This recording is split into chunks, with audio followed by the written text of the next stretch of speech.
What's up, guys? Teacher Turned Trucker here, back with another video. We're going to do something different. We're going to try to start a weekly recap segment. And so, yeah. So anyway, let's get into it. So last week, our home load was from Fort Smith, Arkansas, at our terminal, Maverick Terminal in Fort Smith.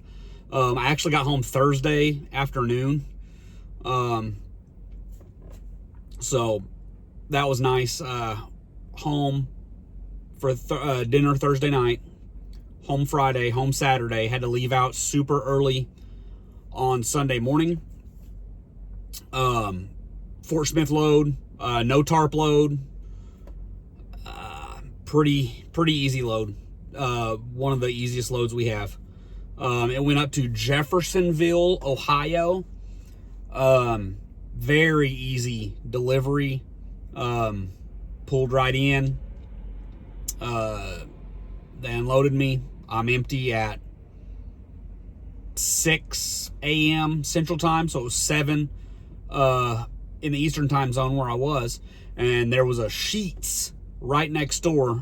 So I got there, parked, sat there for 2 hours waiting on a load.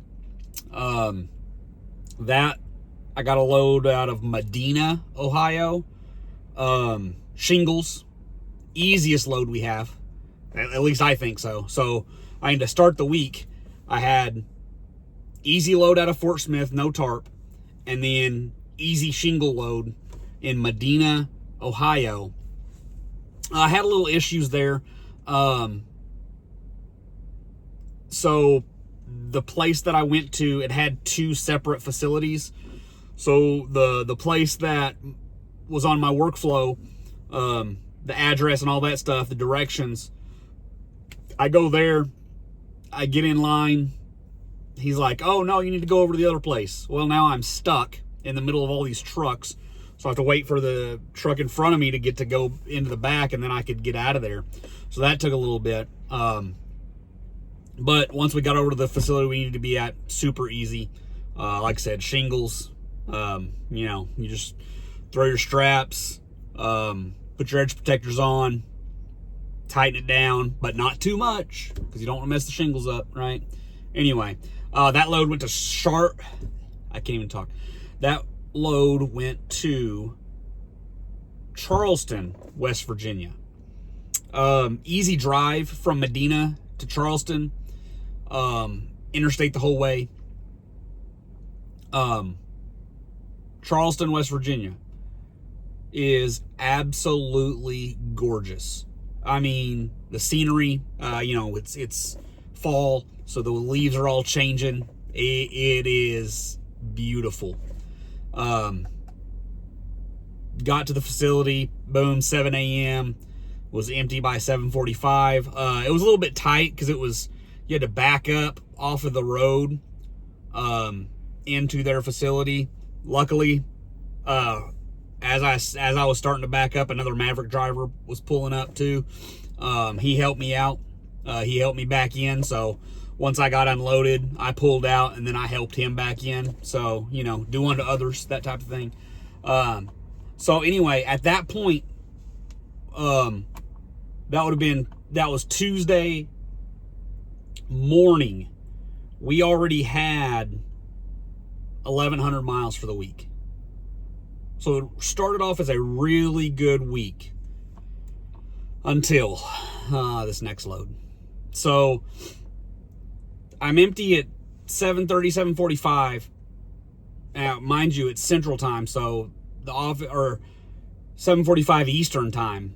So the office people aren't even in the office yet, right? So I go, there's a truck stop about 6 miles away. I go park there, sit for an hour waiting on a load, get a load. Now, mind you, this is 9 o'clock Eastern Time, okay? Get a load, 2 hours away, so not too far. 2 hours away, 1 o'clock appointment time.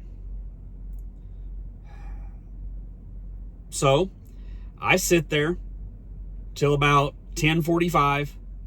Go to the place. It was a Buckhannon, West Virginia, warehouser there. Get there, and she's like, oh, yeah, you could have just come on in. Like, so now my clock's messed up. I don't have, my 14 is below my 11. So that messes your whole day up. Anyway, sat in line for 2 hours. Once I got there, right? I'm there at 12:45. My appointment time's 1 o'clock. Sit there for 2 hours. Finally, my turn to load. Then it takes an hour to load me. Like, so it went from, so this load, Buckhannon, West Virginia to Lakewood, New Jersey. I had enough hours to get there that night, right? Lakewood, New Jersey facility, they had overnight parking. So when I get the load, I'm like, all right, sweet. I'm going to get there tonight. I'm not going to have to worry about it. No, we don't get there that night, right? Our 14 went way past our 11, so we didn't have enough time. And then to get from Buckhannon, West Virginia, up to, 76 in Pennsylvania? 76 took me all the way through Philadelphia, on the outskirts of Philadelphia, over to 95. And then from 95, I took 195, and I think 3 in New Jersey, something like that. It wasn't very far off of 195 to Lakewood, New Jersey. But anyway, I had to stop at one of the turnpike service areas for the night. That was fine, no big deal. Get to Lakewood, New Jersey the next morning. I get there about 11. No problem, right? Get in line. They take me right back, unload me. It took about 30 minutes to unload me, okay? Took an hour 15 to load me the day before. Took 30 minutes to take it off. And I know there's more to it, they got to make sure it's stacked right and all that stuff. But anyway, that was frustrating. So then I get empty. I'm empty at noon. 11:30, noon, something like that. In New Jersey, okay? I sit there for 3.5 hours. Finally, I messaged my fleet manager. I'm like, hey, it's getting into the afternoon here. Should I go find a place to park? He said, yeah, go find a place to park. Well, like as 5 minutes later, I get my load for the next day. And that's the deal. It's the next day, a load. So, I was empty, like I said, 11:30, 12 o'clock, and didn't get a load the same day. So that was frustrating. And, I guess that's part of being up in the Northeast. There's not, a lot of freight coming back towards Oklahoma, where I live. So, my load was picking up the next morning in Baltimore. So here again, there was a conflict. My load note said no overnight parking at shipper.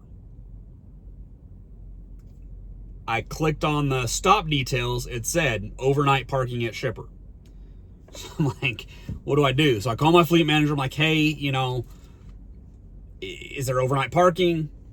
What's the deal? He says, no, not according to my stuff. Okay. He's like, well, you could call them if you want. Well, by that time, they'd already closed for the day. So I can't call them, right? Very frustrating. So I could have driven in the night before into Baltimore. The problem is, if they don't have overnight parking, then I'm in Baltimore.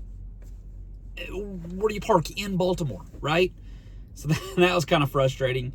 So I stopped short in Elkton, Flying J or Pilot, whatever it is. It's got a blue beacon there, and it's got a Golden Corral. Holy cow, why doesn't every truck stop in America have a Golden Corral? Are you kidding me? What a wonderful treat that was. So we had a Golden Corral night. That was great. That was Wednesday night. Yeah, Wednesday night. So Thursday morning we get up, we get our truck wash to the Blue Beacon. Yes. Reset my timer on my truck wash. That's good. Head into Baltimore, 55 miles away. Took 2.5 hours. 2.5 hours to go 55 miles. I understand why the people in the Northeast are angry all the time. It's because of the traffic. My goodness, what a nightmare. But anyway, it was just awful. Anyway, we get finally I get to the shipper, and she tells me, "Oh yeah, you could have parked here overnight." Wonderful. That would have saved me so much time on my clock, right? From the day before. Or for that day, I could have gotten a lot further that night. But anyway, so we get our load. It's plywood, pretty easy, other than we have to tarp it, right? So it's 2 tarps, 8-foot lumber tarps. So that was fun, but they stacked it in such a way to where it was easy to climb up on top of it and roll the tarps out. So that was fun. Pretty easy. Next day, it delivers in Bristol, Indiana. It's about 30 miles from South Bend, Indiana, home of Notre Dame. If you like that sort of thing. No, not me. But anyway, we get to our delivery, get unloaded. It's like 8 o'clock in the morning. So I'm like, okay, no, it was about 9. Yeah, it was about 9. We left there at 10. So I put in my empty call, and I'm heading to a Love's, because I'm thinking it's probably going to be a while. It's been a while all week, right? It's probably going to be a while again. So I'm going to go ahead and get me a quick shower. So as I'm leaving the town of Bristol, there's this one stop. I'm stopped at a stoplight, and boom, I get my load assignment, all that stuff. I was like, all right, cool. So I just click on my workflow real quick, see that it's going to I'm picking up in Portage, Indiana. So I just click, boom, Portage, Indiana. I didn't even look to see what it was, where it was going, any of that. I just knew, okay, let's hurry up and get it loaded, right? So we're making our way to Portage, Indiana. Fleet manager messages me. He's like, hey, I'm sorry, this isn't a home load, right? I was like, okay. So I call him. I was like, hey, listen, I don't have enough time on my clock to probably get home. So it's no big, because he's like, oh, I'll try to find a swap with you so you can get home. I'm like, I'm probably not going to get home.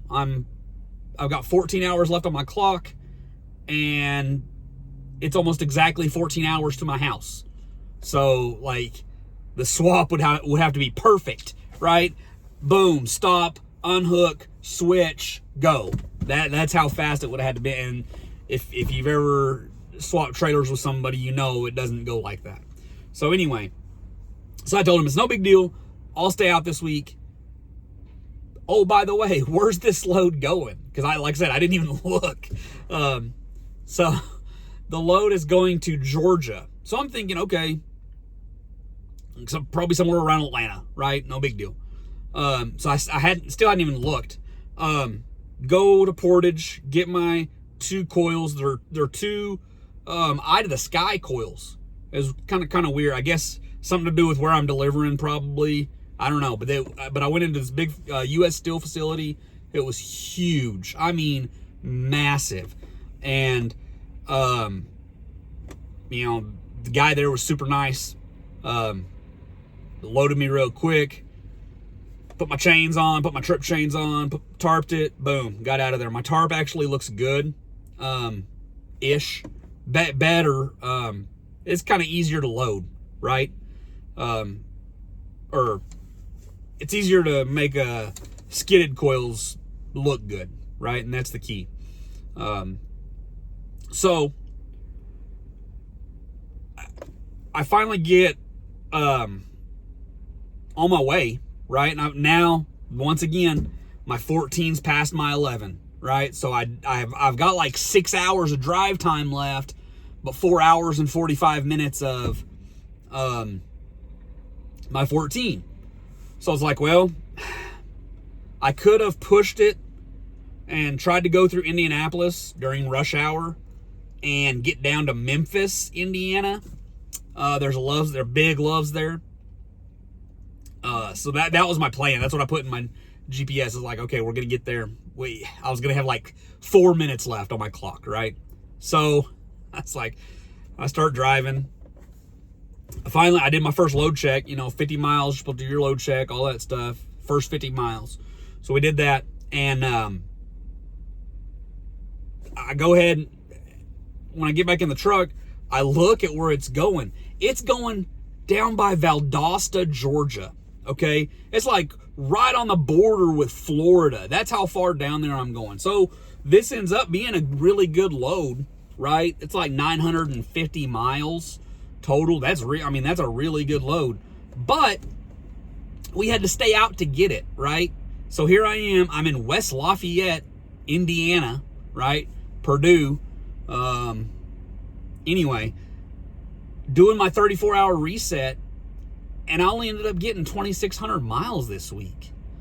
So that was kind of frustrating, right? So my check, my gross for this past week should be about $1,600.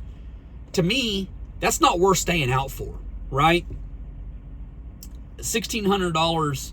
I've had weeks where my gross is like $1,800, $1,900, even $2,000 and been home. So that's kind of frustrating, but it also sets me up really well to start the next week, right? Because Monday morning, I'll deliver this load and I will already have 870 miles Monday morning, right? And the way Maverick does it, you're supposed to get 420 miles a day. Yeah, 420. That's what they expect you to get, okay? 420 miles a day, 5 days a week. So they expect you to get 2,100 miles in a week. So Monday morning when I deliver this, I'm already going to have 2 days worth of miles in. So hopefully that makes for a really good week, right? If I could get 500 miles each day after that, right? So, well, I couldn't on Monday. I get like 400 more miles on Monday. So say I'm at 1,200 miles at the end of Monday, right? You got Tuesday, Wednesday, Thursday, Friday. So 4 days. If I got 500 miles each one of those days, that's 3,200 miles for the week. That's a really good week, right? That puts me $1,800, $1,900, $2,000 for the week. So that's good. This is a tarp load. I only had one tarp load last week. So not a lot of extra money that way. I didn't have any breakdowns. Didn't have any detention pay. Or no, I did have a little bit of detention pay at Weyerhaeuser and Buckhannon. But it was like $30, so not much. But anyway, hey, if you like this content, leave me a comment, let me know. So I'll do more videos like this, okay? Overall, like I said, this week was more frustration on the roads. Like I don't feel like much that happened this week was anything that could have been controlled or could have been done differently. Like I said, I got home last Thursday, so I still had my weekend last weekend. So I was okay leaving out early Sunday morning. I just don't like coming up to the Northeast because it's so hard to get back out, right? But so anyway, if you think about coming to Maverick, my name is Brady Harden. Okay, use me as a referral. That'd be awesome. If you really do want to come to Maverick, message me. Put in the comments. I'm not gonna put my phone number on here, but there's been several guys that I've talked to, whether it been text messages, even phone conversations. I've had several phone conversations with guys that wanted to know more about Maverick. So just yeah, if that's you, comment and I'll get in touch with you. Okay, See ya.